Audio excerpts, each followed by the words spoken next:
VIETFACE TV xin kính chào và cảm ơn quý vị đang theo dõi chương trình thời sự nước Úc đặc biệt liên quan đến cuộc bầu cử liên bang 2016. Cùng hiện diện với chúng tôi trong studio hôm nay là thượng nghị sĩ SINODINOS. We would like to welcome you back to the studio again. I remember that 3 years ago you were here with us on the last election. Yes. And well, because this is a double dissolution election, so I mean, we thought that you were there serving for 6 years, and now we are here again. But it's a great opportunity to catch up with you. No, thank you, Lou. Thank you very much for having me, and it's wonderful the work you do in the Vietnamese community. And how would you rate the coalition chance for re-election? And of course, in the Senate, would you get the majority there? I'm always one of those people who believes you fight until the last minute, till 6 o'clock on Saturday. You take no vote for granted. Everybody's vote counts. We want everybody to think of themselves as having the one decisive vote that decides the election. So I don't enter these contests on the basis, we're likely to win or we're likely to lose. It's take every vote, try and persuade every person. I think we've had a good message in terms of being optimistic about the future of the country. And look, I take the opportunity now to say how much the Vietnamese community has contributed to Australia, particularly, you know, the way in which you changed attitudes in Australia towards Asian immigration with the boat people who came here after the Vietnam War. Tremendous achievement, the way it's integrated. When I lived in Canberra, I met people from Vietnam who had come across as boat people. They became business people, started with small business, and they developed into bigger businesses. And so family values, strong emphasis on small business. It's wonderful how the community has achieved. And for us in this election campaign, we're really saying that we want the country as a whole to focus on those sorts of values. Thank you. Of course, you have quite a few battles to fight in this election, namely the Western Sydney, the Western Australia, Adelaide, and so on. Yes. And of course, the Vietnamese community, I mean, even in some suburbs in Western Sydney, has also, play a part in that. So we go into policy areas now, if I may. Last night, the coalition or Mr. Scott Morrison announced one of the measures that probably help in saving or maybe getting the budget back. Sure.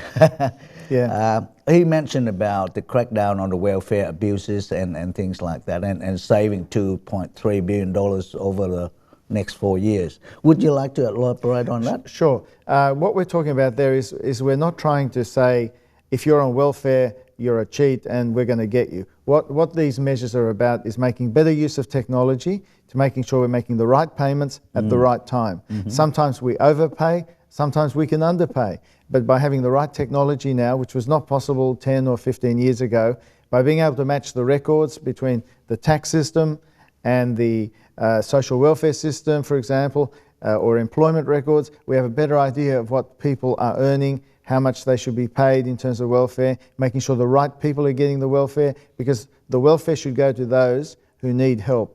And so these are more backroom measures rather than a change in policy. They're more technical measures to try and help us make sure the right people are getting welfare and we're making efficient use of the taxpayer dollar, because every dollar we spend comes out of your pocket or a taxpayer's pocket. My salary comes out of your pocket, right? So we have to make sure we make the best use of that money too, but we also have to make sure the right people are getting the money. Right, okay. Well, back to the budget, because both the coalition and the opposition saying that they would bring back the budget to balance or maybe to surplus by 2021. And to ordinary voters like me, well, I just can't understand the policy between the two. And what is the difference? Because both of you said, okay, 2021 is the target that we would have, balanced the budget or maybe a bit of surplus. Well, I think the difference, Lou, is that over the next 4 years, which is the 4 years we put in the budget, Labor would spend more than us. At the moment, it looks like being 16 to 17 billion more than us over that period. Now, over 4 years, people may say, what does that matter in a budget of 400 billion or 500 billion? But it does matter because economists are saying to us that if you have bigger deficits and more debt being built up, that our children, grandchildren are going to have to pay back. That also means as a country, we're not as strong as we could be, and it means we're not in a good position to withstand a future crisis that could happen. In 2007, John Howard Peter Costello left money in the bank. So when we had the global financial crisis, we could use that money to help the economy position itself, cushion itself against the global financial crisis. So for us, it's very important to keep to a plan to get to a surplus by 2021.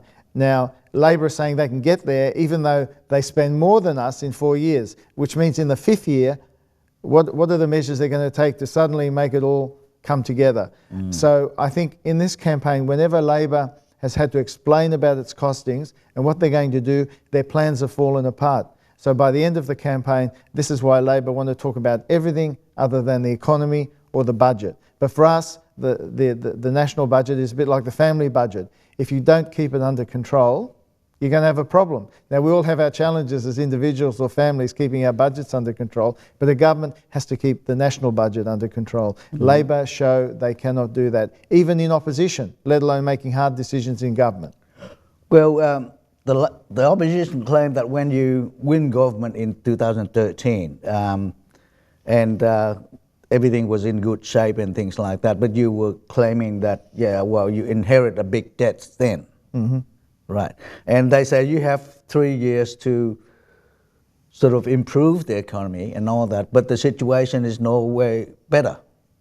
How do you address that? What we did when we came in is we took a series of measures to get the budget under control from where it looked like it was going under Labor. So in a sense, what we're doing is comparing what we did against where Labor were taking things if you look at the books as we examine them. It's like coming into a company, you look at the books and the red ink is going like that, and you say, we'll take these measures to get the red ink down and get into the black. But it takes time to do that. And so we've saved money on the way through. We've also spent some money. But now we're in a situation where we believe we can have it under more control. And what Labor are saying in this campaign is they're not going to even try and match us on that. They're just going to allow the spending to go up. But in 10 years, magically, it'll all be better. Well, we have to deal with the next 4 years. We have to deal with tomorrow. We have to deal with the fallout from Brexit in the United Kingdom. Right, okay. Well, Mr. Malcolm Turnbull has announced his platform in this election campaign, which consists of about 4 major points, one of which is the Medicare and health. Yeah. Medicare and health is the 2 areas that the opposition claim to be, you know, the main point. Yes, okay. yes. And, well, to ordinary voters like us here, we don't see the big difference between the 2 policies. How would you explain that? I mean, what's the differences are there from the coalition? Well, both parties are pledged to retain Medicare and to make sure that Medicare is in public hands and delivers the benefits to the community that we all see. So, but what Labor's tried to do is, because they think they can make it an issue to advantage them, they've tried to say that we will do something different on Medicare. We'll sell it off or whatever. Well, you can't sell Medicare because Medicare is a way of making payments to doctors and thereby to the public. It's not an asset in the way that Telstra was, a business that you sell. It's not a business in that sense. So that was just a scare. I think ringing up little old ladies at night, getting them out of bed to tell them that Medicare is going to be privatised is not very good tactic, and I think it's backfired on Mr. Shorten. And so the longer it's gone on, the more I think it's started to affect his rating in the community, because people say, well, look, it's not really the case that's going to happen. Even the Australian Medical Association, which represents the doctors, has said the privatisation of Medicare, selling Medicare off, is not going to happen. So Mr. Shorten's been caught out, and this is very bad for him because he's tried to use Medicare for a political purpose. Medicare should be above politics. Right. On education is also an issue that is very close to the Vietnamese community's heart, because you know, the first generation has worked hard for their children to go through high school and universities and all that. And now with the threat that, or with the prospect that each university students would owe, say, tens or hundreds of thousands of dollars to get their degree. How would you see this, or how would you interpret the opposition's attack on the education I think the first thing is that they've tried to pursue this idea that we would support $100,000 degrees. We don't. What we want to do is have a conversation with the higher education sector and with the community about what we do about universities after the election. But we're not going to pursue the policy that we discussed in 2014, which was around just cutting the grants for education, higher education, and then allowing the universities to set whatever fees they want. We've had to cut funding for higher education, as we did in other sectors of the economy, because we had to get the budget under control. You asked me about the hard decisions we had to make. They were some of the hard decisions we took. But now what we're looking at is we not have that full deregulation of fees that's been discussed in the past, but we're discussing with the community where to go. Because yes, we want to make sure that every student who has the capacity to go to university, to get a first-class education, should not be deterred by the lack of means, by not being able to afford it. So we've looked at the ways in which, through the Higher Education Contribution Scheme, HECS, we help those students. So they don't pay anything now, that stays. They pay later when their income goes up above a certain level. And but they still owe a large amount of money though. So, but what we're looking there is not to allow the full deregulation of fees, so that we can limit the extent to which there are the number of courses and how much those fees can go up. Mm-hmm. We want people to have access to a good education, but we have to be sure that the students who also benefit from the education, who will get the higher incomes, pay their fair share. Okay.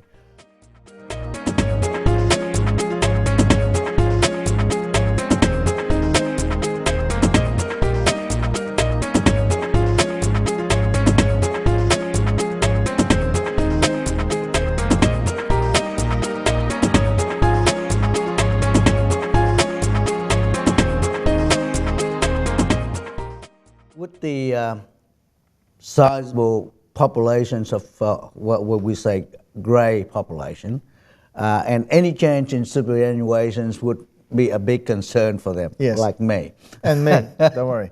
All right. And now with the Brexit factor, and people get even more worried about it. Yes. And on general, they say that, okay, well, the opposition and the coalition policies on superannuation is almost identical. Mm. So why is the fuss? Let me tell you what's happening there. We made a decision in the budget that we had to look at superannuation, because for some people who had very high incomes, superannuation had become just another way of making sure that their incomes were lightly taxed and they could build up almost tax-free income, or in some cases tax-free income, to hand on to their children or grandchildren. Now, the purpose of superannuation and the purpose of government support for superannuation is to help you or our viewers to have a comfortable income in retirement, not to build up savings just to pass on. Mm. So that's why we took action. And that action was focused on the top 4% of people who have superannuation, the top 4% in terms of incomes. People who have a balance of going into retirement of 1.6 million a year. Now, that's not many Australians. Mm. That was our purpose. Labor had said it would do certain things on superannuation, like raising the tax on people when they retire. We didn't like that. That's why we went for our alternative, the balance of 1.6 million. But then what Labor has done in recent days is they've said, look, we've thought about this. We're not going to have a policy on this till after the election. We're not going to tell you what it is before the election.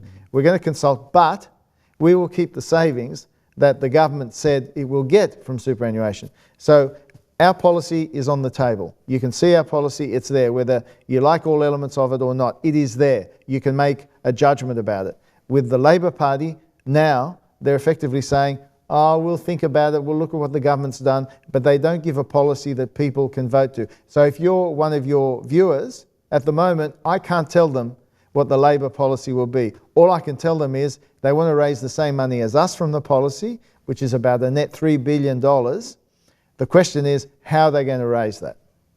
All right, okay. Well, generally it is perceived that the Liberal Party in particular is only looking after the big end of term. And that's why they proposed the company tax cut. And that company tax cut would cost Australia about $50 billion. And 30 billions of which would go overseas. Why is that so?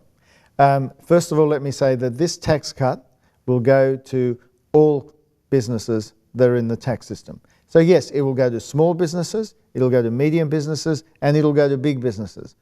For small businesses, what we've done is actually quite radical. Instead of saying, you're a small business if your turnover is $2 million or less. From now on, we're saying, no, that's a very restrictive, narrow definition of small business. So we're saying to a business which is above 2 million, you can put extra people on and you'll get a tax cut. So, and if you're a business up to 10 million, you get all the concessions that small businesses under 2 million get now. But over time, we'll have a tax cut which is introduced progressively for all businesses, including big business. Because big business also employs a lot of people. So when you say money goes overseas, if you have a tax cut and a company has foreign shareholders, they will get a share of that. But if those foreign shareholders then see Australia is a better place to invest, they'll put more money here. And we need foreign investment to supplement our domestic investment. And then if they do that, and that creates jobs in Australia, those jobs are going to Australians. They're not going to foreigners. So we're doing this to help ourselves, to help our country. And there are a lot of, I know, Vietnamese small businesses below 2 million and over 2 million that will benefit from this. We've been going around with the Prime Minister in this election campaign. In many places, we visit small businesses. They say, this is great, because once we go above 2 million, we still have a capacity to get a tax cut and employ more people. It's a tax on jobs.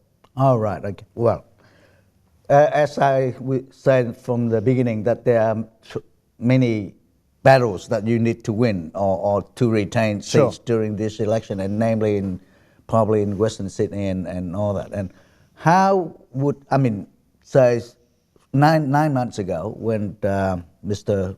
Malcolm Turnbull took over the coalition government, his rating and the government rating at the time was that high. Yeah. And people would think that, okay, well, he's facing an unlosable elections now. Mm-hmm. Now with the latest poll, with both of you neck and neck. Look, yes. I mean, just to use a pun here, can Mr. Turnbull turn the ball? Look, I believe he can, and he's fighting very hard in the last few days to do that, to talk to as many people, whether it's through radio or television or directly, with his message. You're right, when the Prime Minister came in, the ratings were very high, the expectations were very high. What's happened since is that he has had to make hard decisions, whether it's about the budget or other matters of policy. And often when you take hard decisions, there are some people who won't be happy with this or that decision. But I think in this election, people will respect the Prime Minister for having taken hard decisions, because now they have a comparison. It's not a this campaign is not a referendum on Mr. Turnbull. It's a choice between Mr. Turnbull and Mr. Shorten, Liberal versus Labor. So there's a choice, and what we're saying is the choice to go with a stable coalition government which has a plan, and an opposition which wants to spend more money. That's their plan, but no plan for how they grow the economy and make sure that we are stable as we face the challenges of the next few years. Yeah. Well, you were saying that the opposition has no economic plans at least for the next term if they want government.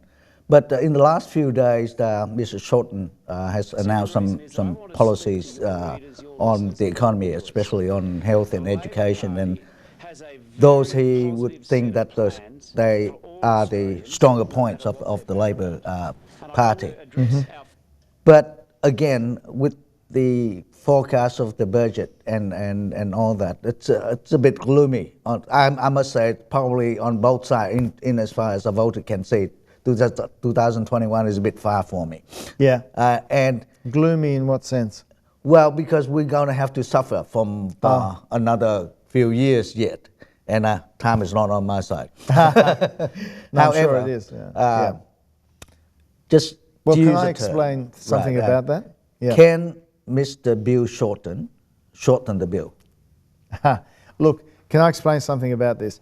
The reason we face a challenge as a country is because for the last few years, with the mining boom, we had that injecting a lot of income into the economy.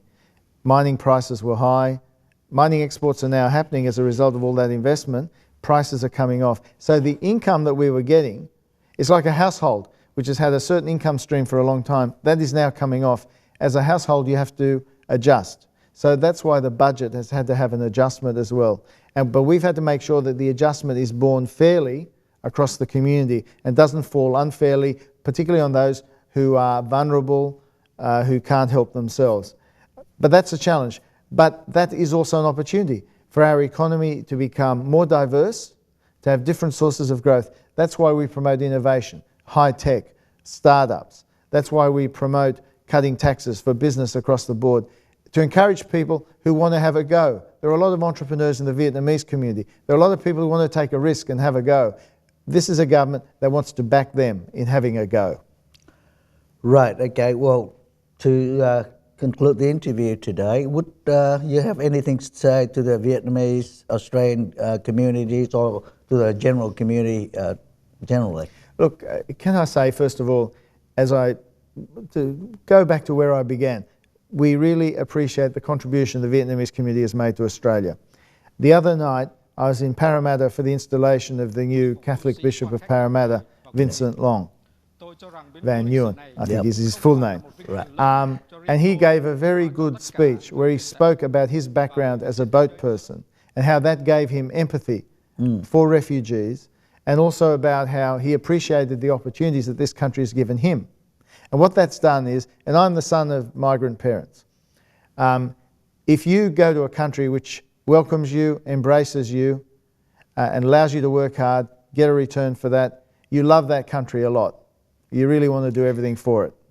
And we appreciate what the Vietnamese community has done, and in return what we're saying to the Vietnamese community is that going forward we want a strong economy, we want an economy where there's a plan from government about how things are done so that you, your family, your community can plan with confidence about the future. That's why I'm standing up as a Liberal, that's why I'm supporting what we're doing, because I think it's the best plan for Australia. But again, the Vietnamese community out there taking risks, being entrepreneurs, promoting good family values, that's something that's the very essence of what we are as Australia today. And what is the coalition positions on the Senate ballot paper? Well, look, on the Senate, clearly we want to get a majority. We want people to not only vote for the Liberal Party and the National Party, the coalition in the House of Representatives, but also in the Senate. And in the Senate, you feel above the line, if you feel 1 to 6 is fine, because that means you don't have to go through the rest of the form. The reforms we made to that process are to make the Senate more representative of the community as a whole. But we have to fight for every seat in the Senate because there will be big challenges, including in states like South Australia. Well, thank you for coming to VIETFACE TV studio thank today. you. It's great to have me here. Right. Yeah, thank you. Vừa rồi là cuộc phỏng vấn với thượng nghị sĩ SINODINOS. Ông là một Cabinet Secretary của chính phủ Malcolm Turnbull, và chúng tôi hy vọng sẽ được tiếp chuyện lại với ông trong tương lai, sau cuộc bầu cử ngày 2 tháng 7 sắp tới. Một lần nữa xin kính chào quý vị. Thank you. Thank you. Good on you.